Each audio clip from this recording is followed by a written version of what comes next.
Hola a todos, el día de hoy les traigo un dibujo bastante random pero bastante didáctico, que es una chica en estilo manga.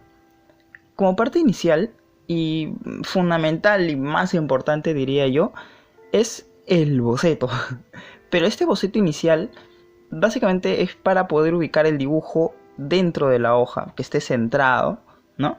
Y segundo, para poder definir las proporciones. Me explico. Por ejemplo, este dibujo es de una chica mirando casi hacia la cámara o hacia adelante y el resto del cuerpo va en perspectiva hacia adentro. Entonces, las proporciones del cuerpo, ¿no? Como las extremidades, las piernas, la cabeza, etc., no son las mismas de alguien que, digamos, que te está mirando de frente, ¿no? Entonces, el cuerpo tiene que tener ciertas variaciones. Por ejemplo, el brazo empieza con el hombro más grueso y se va achicando, ¿no? A medida que la perspectiva se aleja.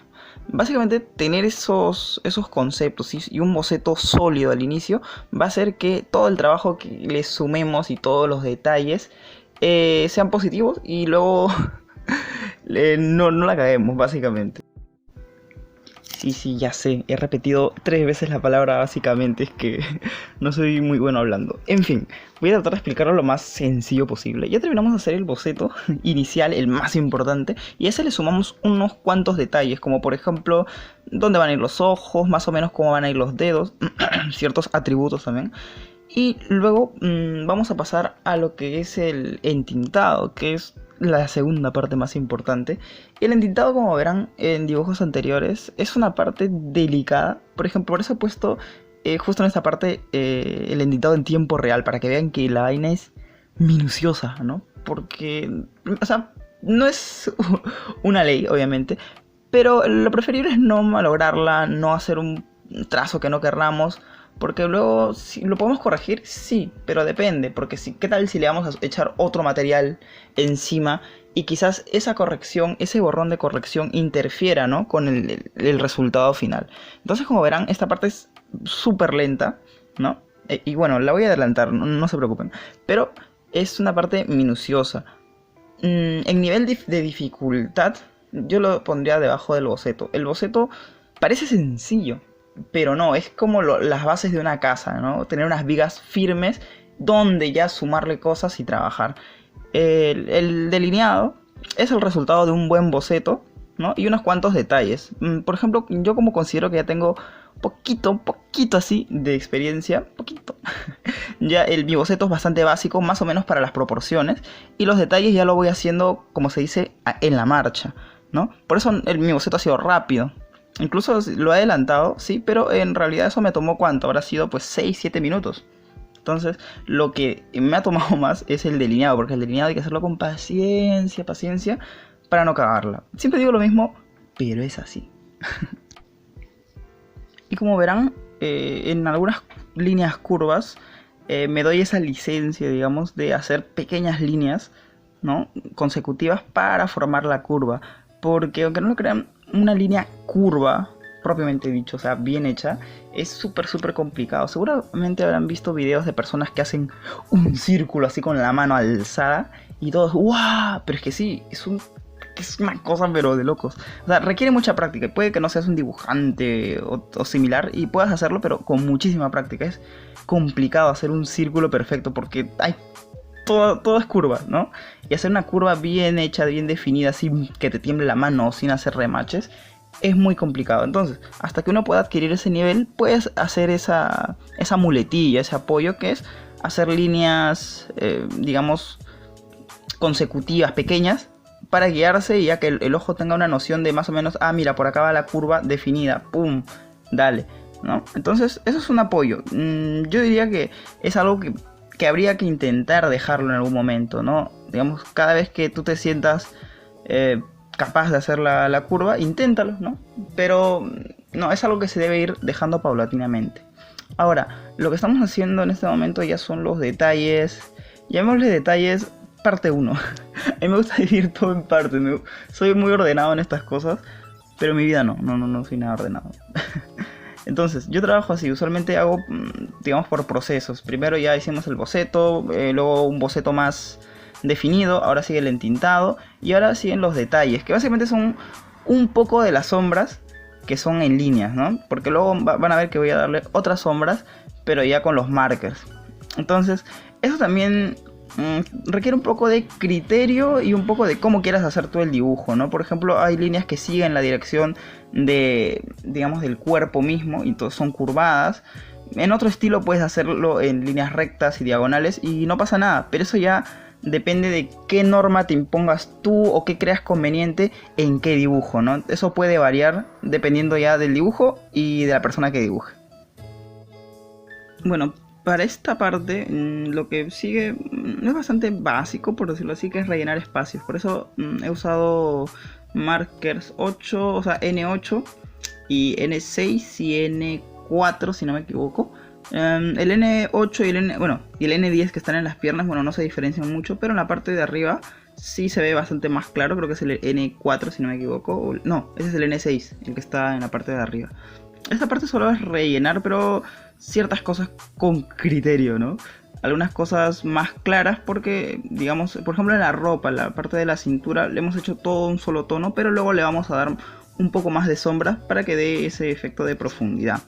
Seguimos adicionando detalles. Ahí ven, por ejemplo, que estoy dándole algunas líneas como para que se note que sean sombras. Y posteriormente le vamos a dar más detalles. Entonces, esa parte es... Bueno, desde que hicimos el delineado hasta el final se podía decir que es todo dar detalles. Pero hay diferentes formas de dar detalles. Como han visto, por ejemplo, he usado líneas.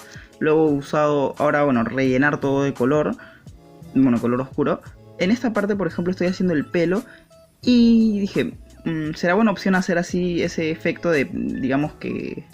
pelo y luz, pelo y luz, pelo y luz. No, dije, entonces voy a hacerlo por las partes de adelante del pelo. Por ejemplo, el que está entre la cara y el brazo. Y unos cuantos mechones que salen hacia la derecha.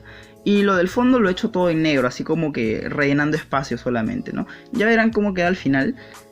Pero eso todavía hay que adicionarle un poquito más de detalle, de brillo, a los que están adelante básicamente.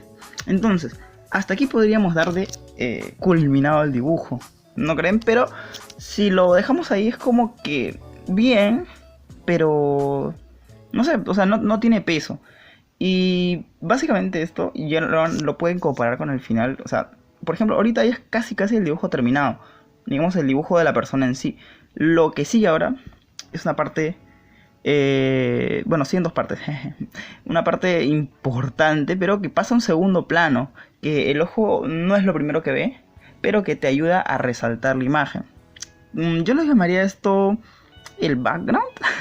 Bueno, primero, dos cosas.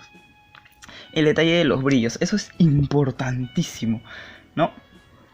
Porque eso le da cierta idea de realidad, ¿no? Al ojo, porque, digamos, es algo tan habitual, por ejemplo, todo lo que vemos día a día, que a veces lo obviamos, ¿no? Y bueno, es parte de la realidad, es algo que está ahí y nuestros ojos no se enfocan en eso.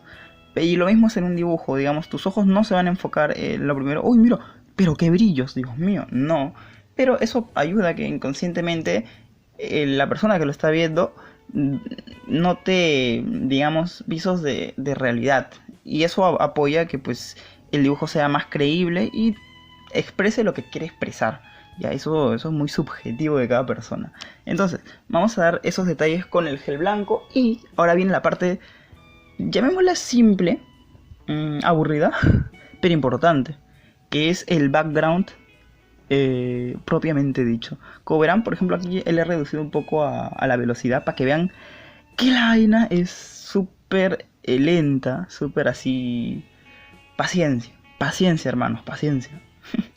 Porque esta vaina es así. Yo dije, vamos a hacerlo con un patrón diagonal superior, por decirlo así, pues, ¿no? Que siga la trayectoria más o menos del cuerpo que está recostado. Entonces, hay que seguir ese patrón. Usan reglas, sí. Eso, por ejemplo, esas líneas paralelas las podríamos hacer en regla, pero primero que es más tedioso, diría yo.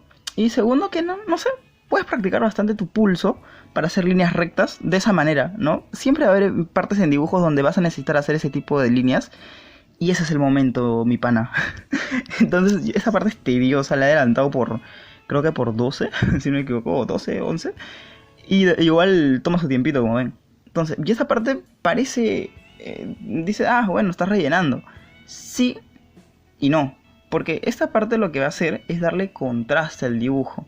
¿Qué quiere decir eso? Por ejemplo, no sé si han visto, por ejemplo, retratos de personas que son, por ejemplo, una cara. Y lo que hace el artista es a la parte de atrás de la cara, o sea, la parte en blanco, lo que queda de hoja, darle un tono oscuro. ¿Por qué? Porque esto hace que el rostro resalte. Bueno, si el rostro está formado básicamente por áreas claras, va a resaltar, ¿no? Es lo mismo que, digamos, estamos en la noche y vemos una luz, ¿no? Y la luz en la oscuridad siempre va a llamar nuestra atención, ¿no? Porque es un contraste muy, muy brutal de colores, entonces llama a la vista. Y eso es lo que estamos haciendo aquí básicamente. Y también que no sea tan forzado, pues, ¿no? Porque a veces, no sé, a veces veo cosas así que no... que un poquito fuera de lugar. Pero en este caso estaba pensando de qué manera hacerlo. Acá usualmente en el dibujo original, bueno, es que la verdad es que me he apartado mucho del dibujo original aquí, ¿no? O sea, el dibujo original es básicamente la pose y hay unos muebles atrás, una cosa así, pero dije, nada, vamos a sacar todo esto y a ver cómo lo hacemos. Entonces lo que hemos hecho acá es darle detalles, darle contraste. Como verán, ahorita con este fondo en superior oscuro y inferior con patrón, digámoslo, vertical, resalta mucho el cuerpo, sí, pero todavía falta el toque, no sé, pues el toque mágico, como quieran llamarlo, pero que es simple, pasa desapercibido, pero es importantísimo. Y eso es lo que sigue, bueno, después de este rellenuto hardcore que estamos haciendo. Y bueno, es esta parte que, bueno, que son retoques, llamémoslo así, pero que van a ver que le va a dar un efecto, pero súper, súper cool. Que en el anime también lo utilizan bastante. Muchos artistas, bueno, de diferente manera, cada uno tiene una manera distinta de hacer este efecto. Pude haber hecho una línea más gruesa, sí, pero digamos no queremos que resalte así como que demasiado, ¿no? Porque digamos podemos usar una línea más gruesa para los contornos para diferenciarlo del fondo. Sí, por ejemplo en Kimetsu no Yaiba utilizan mmm, una línea así con unos punteados en degradado. Por ejemplo el contorno es blanco, blanco, blanco y mientras más se aleja del cuerpo a resaltar, más se puntillea y se aleja, pero no es como que difuminado hacia afuera. En esta parte todo lo que hemos hecho es diferenciar el, digamos, el elemento, la persona, ¿no? Del fondo, pero con de una manera sutil, que es así una pequeña línea, una delgada línea de gel blanco, ¿no? Y corrigiendo algunas huevaditas, pues, ¿no? Que ya, de cosas menores, ¿no? Y también, por ejemplo, van a ver el detalle del pelo. O sea, como ven, por ejemplo, el pelo ha quedado cool, sí, pero como que se mezcla. Si lo ven bien, o sea, como que se mezcla mucho con el fondo. Entonces, no... El ojo como que no le da mucha importancia a eso ya. Pero, como ven, si le adicionamos esa línea de con el gel blanco, el pelo se diferencia del fondo, ¿sí? Y no es tan brusco la vaina, o sea, como que te da un efecto bien cool, bien cool, bien cool. En el anime, bueno, en el manga, más que todo, esa vaina la manejan pero a la perfección, mil veces mejor que yo. Entonces, ese ha sido el dibujo de hoy. Espero que les haya gustado. Como verán, es un dibujo un poquito random, pero bastante didáctico a mi parecer. Y que, bueno, la verdad es que salió bastante improvisado, porque eso estaba de insomnio y se dio, pues se dio. Entonces, nada, espero que les guste. Es un poquito más corto, pero un poquito más tedioso y explicativo. Y nada, ahí voy a traer ciertas cositas que ya ahorita las estoy haciendo y solo falta editar. Entonces, se me cuidan mis panas. Nos vemos. Adiós.